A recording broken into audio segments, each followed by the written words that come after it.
satu hal yang paling penting dalam pemikiran ekonomi adalah cara mengalokasikan tanah pada berbagai alternatif pemakaian.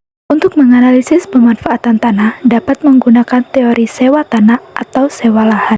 Sewa lahan adalah harga atas tanah yang dihasilkan oleh lahan selama satu periode tertentu, sehingga suatu sewa lahan memiliki dua dimensi pengukuran, yaitu waktu dan unit. Teori sewa tanah dikemukakan oleh dua ahli besar, yaitu David Ricardo dan juga von Thunen.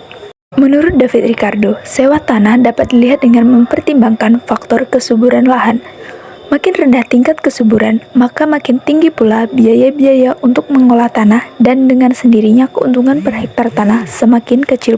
Sewa tanah yang lebih subur lebih tinggi dibanding sewa tanah yang kurang subur. Menurut Richard, sewa lahan atau land rent adalah surplus ekonomi suatu lahan yang dapat dibedakan atas surplus yang selalu tetap dan surplus sebagai hasil dari investasi. Surplus tetap adalah surplus yang selalu tetap atau mendapat hasil tanpa berusaha yang diperoleh akibat pemilikan lahan.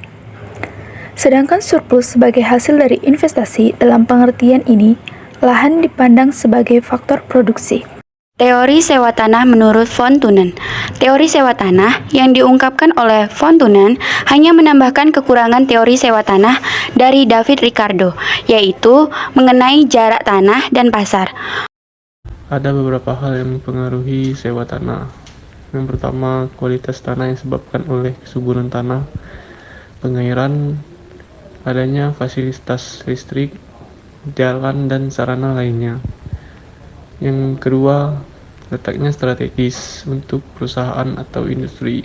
Dan yang ketiga, banyaknya permintaan tanah yang ditujukan untuk pabrik, bangunan rumah, dan perkebunan.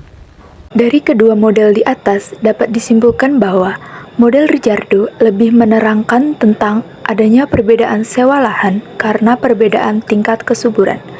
Sedangkan model von Thunen menerangkan perbedaan sewa lahan karena perbedaan lokasi ekonominya. Dengan semakin langkanya sumber daya lahan yang tinggi kualitasnya, mendorong para pemilik sumber daya lahan untuk memilih alternatif penggunaan yang paling menguntungkan mereka.